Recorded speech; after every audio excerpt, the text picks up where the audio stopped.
شنبه عجب تو نازنینی عجب تو دلنشینی یاری بهترینی بهترین شنبه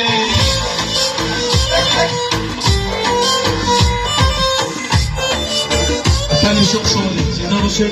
حضور افشین با میکنه برای شما زنده باشه.